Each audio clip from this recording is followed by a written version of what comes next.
I want to, last week we talked about sort of what to do with a preschooler or a kindergarten even when you've got everybody else in the mix. And so if you haven't watched that video, definitely go back and take a look at that one if you've got that challenge this coming year. And I would say when we're talking about a baby, of course you're going to be nursing, you're going to need to stop and take care of that child's needs. And so, I did a ton of wearing my kids. That really was super helpful. I wore them all the time. And yes, it would bug my back sometimes because I don't have a great back.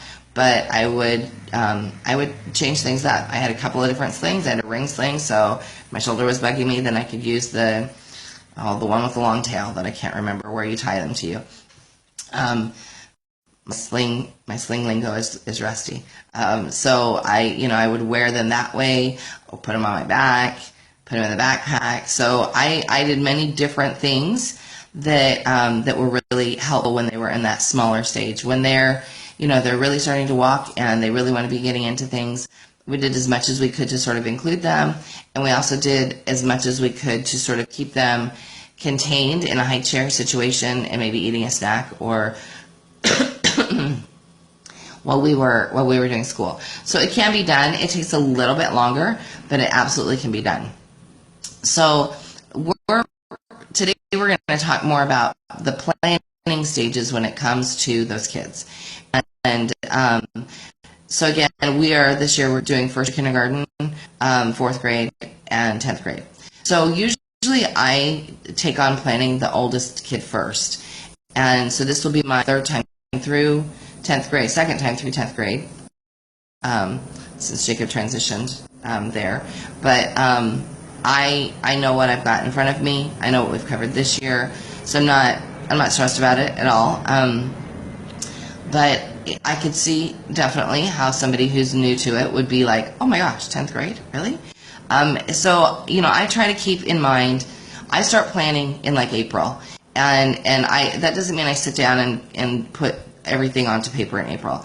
In April, I start going through the curriculum chart and getting myself familiar with what I'm going to be teaching in the fall. I'm also really mindful of what maybe we're not going to get covered this year. So I look at our plans and I look at sort of what we've got to go, because here we are, second week in May, and there's going to be some things that are going, because we've taken some breaks and because we've got grandma coming in June, those sorts of things. So there are things that we're going to have to shift, probably, maybe some things to the fall, maybe not. I tend to do something in the summer. So this summer we have an art history block and a Moby Dick block planned for Eleanor. And so those aren't going to take very long. Moby Dick might take 2 weeks, maybe 3. And the art history, Eric's got a minor in art history, so he will be sort of in charge of that one. And we have beautiful museums available to us here in San Diego. So I know that one won't be. So I try to look at sort of what I've got left, and then keep that in mind as I'm getting ready to think about next year. So I do always start with this. I'm going to turn the camera around, and I talk about this in all of my videos. I have to say, I credit the original version of this to Barbara Dewey, because years and years ago she taught me how to plan, and so it's taken many incarnations since I went to a class and she taught this. But I sit down, and this is ours from last year. So I sit down and I go through everything. I label it by the months for school. I'll try to hold it still here. Label it by the months, and then I put each child in there. I also make sure that I put in any birthdays, festivals that I know we're going to be celebrating. So this last year was 3rd grade for Sam, so we had a lot of Jewish festivals in there that were extra to our regular festivals. And so, I wanted to make sure those were in here. We, all of the things that we have, that we work on, like December, look at December, December looks kind of crazy. I wanted to make sure anything that would impact our school timeline is on this piece of paper. And then I lay out our blocks on here. So if you're using our curriculum and you want to use the regular block schedule that we have in there, I think that's great. I think for most years that works perfectly. If you're going to do any shifting when you're looking at grade 3, I would be careful just because of and so this would be, especially if you're using our grade 3 or anybody's grade 3 and you're looking at sort of how to shift things for grade 3, always keep those Jewish festivals in mind. So if you're going to be celebrating those as part of your grade 3, you want to look ahead for the next year and sort of know when those festivals are so you can put them on your block layout and you can sort of sync things up that way. And I try to, when we're doing 6th grade, I try to also do the same thing with the festivals of Islam so that we can at least observe some of those. Even though we don't get our fast down to 30 days, we definitely generally do the fast for a couple of days just so that they can get an idea of of what they would be doing in that culture. So I start with this. This is the number one, and I have this done usually by June. At least have the lines plunked out. I know sort of where I'm going with it. So right now in May, I am sort of going over the curriculum chart, which this is our curriculum chart that we made, and it focuses on the homeschooler. So I'm looking at 10th grade and sort of what I need to have in mind. And this is, if you're listening and you're not familiar with our site, we're waldorfessentials.com, and this is actually in the free resources section, so you can print one out for yourself. I keep it in this binder because I live in California, and we have to file a private school affidavit every year because I don't use a charter. And so we have to keep sort of some things together, like I have to keep attendance and I have to keep the curriculum chart handy. So I just sort of put everything in here, and I have this binder that's laid out, and it's got like homeschool legal stuff in the back. So I've got all of that in one spot. This is my planning binder. So usually I put those little ring sticky things on there so that they so that it doesn't get torn up because that page gets turned a lot. And then I will go about planning for each child. So I like to use Evernote, and I have some videos on Evernote and sort of how we plan it out. And I'm going to talk about that here in a second. But I use Evernote for each child's individual plans. I do use like bullet journaling and paper first, and because that bullet journal tends to get used for other things generally. I will then transfer those bullet journal notes to here, and this is what I do my detailed daily planning on. So this is what, now you have to keep in mind. I absolutely mark it up. So I don't go in and change it and reprint it. I mark it up as needed. And so these are Eleanor's plans, and I mark it up for what we need that changes throughout the year. These are her plans for the second semester, and I have her first semester plans in here somewhere. I do, right here. And so that's Sam. Sorry. So when I am sitting down to do my planning for the year, I sort of do the overall year, and then I break it down into first semester and second semester. I generally get first semester all the way planned through December really tight. So I know exactly what she's working on. These are this is different books that we're using and different concepts that we're working on. And also I put the goals that I have for her for the year, and that really helps me. I try to do goals for each child, and when I do goals for them, they tend to meet or exceed me. When I don't put goals down there, they don't have the opportunity to meet or exceed sort of what I have in front of them. So definitely, I really recommend that you do put some goals together for your kids so that you can you can sort of see how they're doing and where they're going.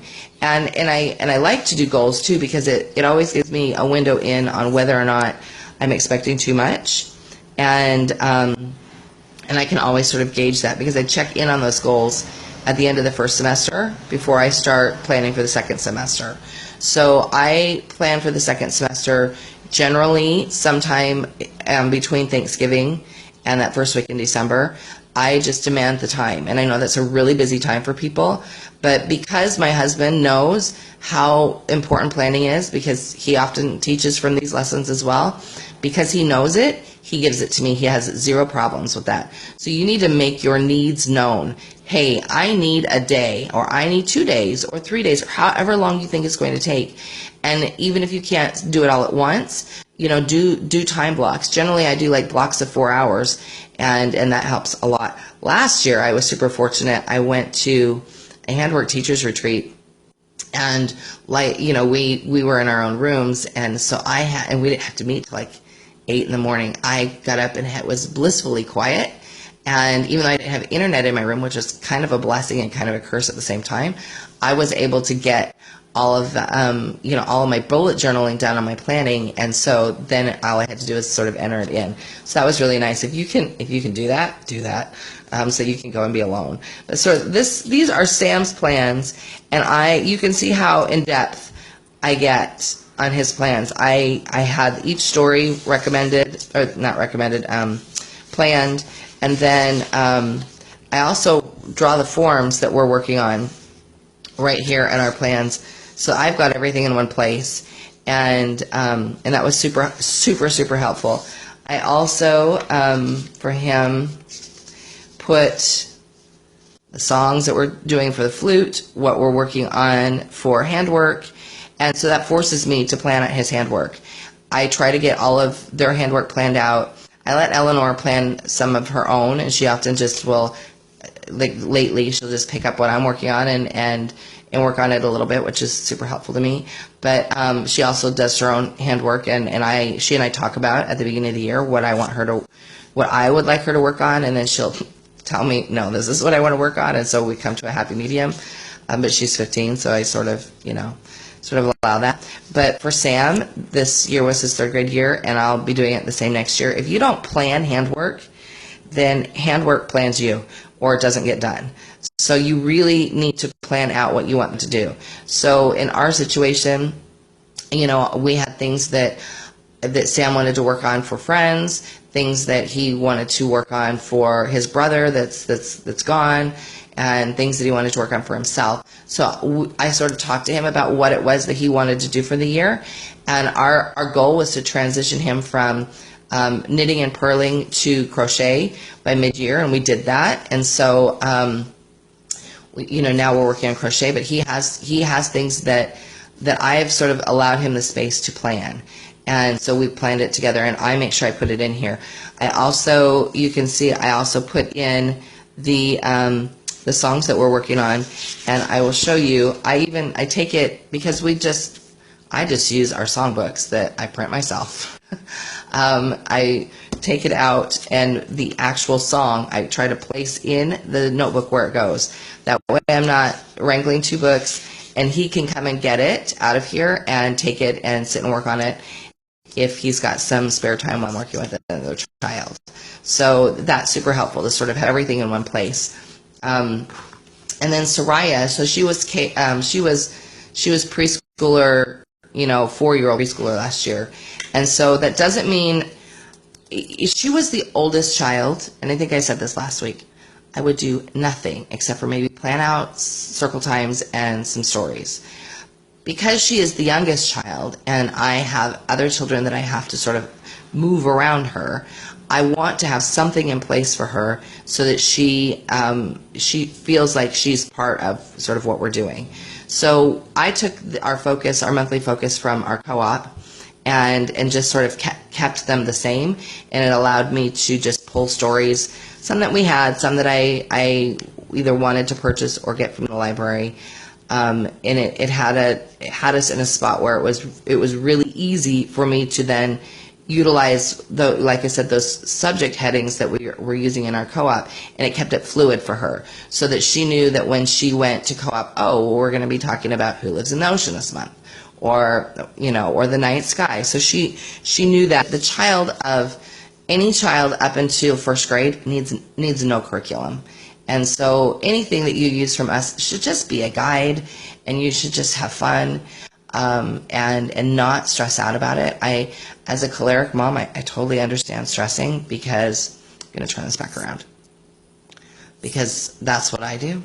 I got to wrestle this one to the ground. So then I have to step back and go that this is not, it doesn't need to be wrestled to the ground. We just need to be practical about it, and we need to read, plenty of early childhood literature, so that we understand sort of where they should be developmentally. And that's what we go with, rather than freaking out about everything. So most children that are 3, 4, 5, even 6, if you miss a day of circle time, they're not going to care. Most kids. Some kids are going to be like, where are my songs? And so when we have days when I know we're going to miss, and she's going to ask for the songs, we do them in the car. We sing them while brushing our teeth. We do lots of other things, so that it doesn't feel like, oh, we totally missed it, because I know she enjoys it. And it's funny, because I think last week I said that she was teaching Daddy the circle songs. So I asked him after he taught on Thursday, I said, so how did it go? He's like, well, I sang. I thought it was funny. So he's getting there. He's getting there. She is his best teacher. And so by next fall, he'll know them all. I mean, he's learning them now, but he'll know them all, so that he can sort of be a lot more interchangeable with me as I'm sort of working on some big projects. So, when it comes to the younger child, please don't stress. Don't stress at all. You can have fun. When I was writing the Super Sam stories, there were several weeks where I didn't get to them with Sam, and I'd still have to be writing them, because I was writing them for the original curriculum when it came out. And so it'd be like 3 weeks of catch-up, or 2 weeks of catch-up, because he was just a busy little 4-year-old, and sometimes he just had a good time and didn't want to make time for stories, and that's okay. It's okay that happens. It's okay that you do a couple of weeks of catch-up at a time if you're using those stories. It's okay that you sort of skip around for the children that are that age, because really what's important for that age is home life and rhythm and being with you, and sort of you being the calm person that you should be. Reading lots of Steiner. You should be reading more Steiner than you are spending time on Pinterest looking for ideas. So understanding Steiner for the age group that you're teaching is far more important than knowing what pretty lessons you're going to do. So you want to know the why behind the how and the what. And so, really dig deep with Steiner. If you need some suggestions, you are always welcome to ask me, because I love Steiner. I sort of read it like most people read novels, and that's weird, I know, but it's me. So, definitely take the time to know sort of the why behind what you're doing. When you know the why behind the Waldorf, it makes people that would challenge you less. It's sort of like, I use this analogy often. It's sort of like when you were breastfeeding, or when you were planning a natural birth. You did all of this research. You knew the why behind it. You knew why a natural or a home birth was better. You knew why breastfeeding was better. So you took the time and you really studied it. You really have to know the why behind the Waldorf curriculum in order for you to be able to defend it if you need to, and so that you know why your child's doing this. Because when you have sort of a rock solid testimony of something, then when somebody questions you, it's no big deal. And you can easily answer questions about it. But if you don't, if you're sort of got a wishy-washy testimony of something, then people can get into your head and start laying seeds of doubt and make you doubt yourself and make you not as confident as you need to be. And so we want to avoid that place. If you're using our curriculum, we use a lot of Steiner resources, and we use a lot of quotes exactly from him, tell you where to go and find things. If you're using our Writing Your Own Curriculum course that we have on our site, then we're giving you all of the places in all of the lectures where he talks about X, Y, and Z. You want to know what he says about 8th grade geography? I'm your gal. I've got it all laid out in there and all put together. So, really you want to know the why behind that you're teaching, and that will empower you. And I find that when you know that and you really understand that, even if you're struggling with sort of the putting together of the lessons, or with the implementing of the daily plan, if you know that, that's such a leg up on so many other moms that are really, really struggling because they don't know the why behind it. So when you understand the why behind it, it sort of gives you this little boost to have more confidence, and it gives you this boost to sort of want to learn more and want to plan lessons that are that sort of meet that. It's a different ideal that you keep in your head then. It's not the Pinterest ideal that you keep in your head. It's the, is this lesson a lively lesson? And that's much more important than any beautiful artwork you're going to see online. So please keep that in mind as you're planning for your kids, and just have fun with this. You know I'm a weird choleric sanguine, so I like planning, and actually it makes me feel awesome. But but you can sort of learn to build up that side of you, and if you can use your, especially if you're like a major sanguine and you're struggling with sort of getting it down on paper, use the parts of you that are really good at planning, and then I'll help you work through the implementing part. If you're phlegmatic and you're just having a hard time just getting started, I'm just going to tell you, if you could just step your foot forward and just get that first planning thing done, then what builds up in you is that awesome, like Steiner called the phlegmatic, the sleeping choleric. Once you get one foot forward, you'll just start building that. It'll be like a wave crashing down. You can get all of that planning done. And then again, I'll help you build up your will so that you can sort of stay the course. If you're melancholy, I know you're just stressing about whether or not you're going to do it right. And Mom, you are going to do it right. Wonderful day. I hope your day is fantastic. I hope you're feeling awesome right now. I hope you're ready to be a present mom and to have a good time. And if you're struggling with external things, I know a lot of people that are struggling right now. You really have to not let those things get you down. You really have to be in a spot where you can say, it's okay that all these bills are due. It's okay that things aren't perfect with my relationships. Right now, right this very minute, I can choose peace and I can choose to be happy. And so choose that. Choose to have a wonderful